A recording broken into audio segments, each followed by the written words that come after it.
பாதாளம் சொன்னால் உங்களுக்கு தெரியும், நரகத்தில் மனிதர்களுடைய ஆவியை நியாய தீர்ப்பின் தண்டனைக்காக அங்கே சங்கிலியில் கட்டி அல்லது தண்டித்து அவர்களை குறிப்பிட்ட நாளுக்காக உள்ள வச்சுருப்பாங்க. அதை பற்றி தான் பாதாளம் என்று சொல்லப்படுகிறது. பாதாளத்தை பற்றி நம்ம தெரிஞ்சுக்கிறோன்னா அதில் நிறைய காரியங்கள் இருக்கிறது. பாதாளத்தை குறித்த பல விவரங்களை வேத புஸ்தகம் இங்கொன்றும் அங்கொன்றுமாக நமக்கு சொல்லி இருக்கிறது. அதை பற்றியெல்லாம் நம்ம கொஞ்சம் தெளிவாக தெரிஞ்சுக்கிட்டா பாதாளம் என்றால் என்ன, ஏன் அந்த பாதாளம் பின்னால் போகுது, அந்த பாதாளத்துக்குள் இறங்கினவர்களுடைய நிலை என்ன ஆகும் என்பதை பற்றியெல்லாம் நம்ம நல்ல தெளிவாக புரிந்து கொள்ளலாம்.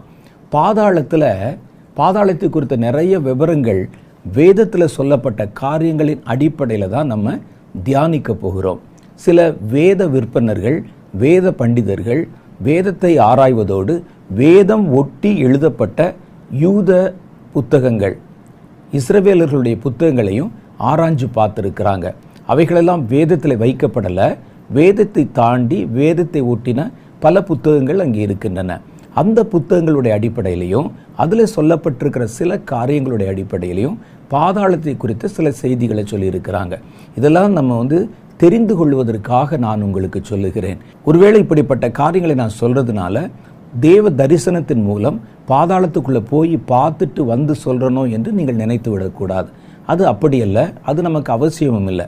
வேதம் என்ன சொல்லுகிறது, பாதாளத்தை குறித்த நம்பிக்கை எப்படிப்பட்டதாக இருக்கிறதுங்க மாத்திரம் நம்ம தெளிவாக தெரிந்து கொள்ளணும். பாதாளம் என்பது பூமிக்கு கீழே இருப்பதாக சொல்லப்படுகிறது. அதுதான் பாதாளம்.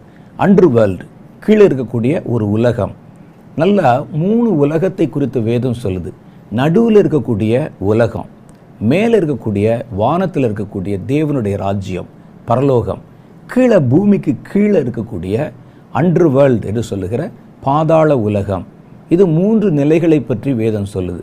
மேலே நீங்கள் வானத்தில் போயிட்டீங்கன்னா வானத்தில் பல அடுக்குகள் இருப்பதாகவும் வேதத்தில் நமக்கு தெளிவாக சொல்லப்பட்டிருக்கிறது. 3வது வானம் அப்படின்னு ஒரு இடம் இருக்குது. அதை தாண்டி தேவனுடைய பரலோகம் என்று ஒன்று இருக்கிறது. அதற்கு முன்னால் வான மண்டலம் என்ற ஒரு இடம் இருக்குது. பூமிக்கு வெகு சமீபத்தில் வானத்தில் வான மண்டலம் என்று ஒன்று இருக்கிறது. வேதத்தில் எபேசியன் புஸ்தகம் 6வது அதிகாரத்தில் படிச்சிருப்பீங்க. வான மண்டலத்தில் உள்ள பொல்லாத ஆவிகள், அது முழுவதையும் விழுந்து போன தேவ தூதர்களான பிசாசும் அவனை சார்ந்த தூதர்களும் நிரப்பி இருக்கிறாங்க. ஒரு கூட்டம் பேர் அதில். அந்த இடத்துக்கு பேர் வான மண்டலம் என்று வேதத்தில் சொல்லப்பட்டிருக்கு.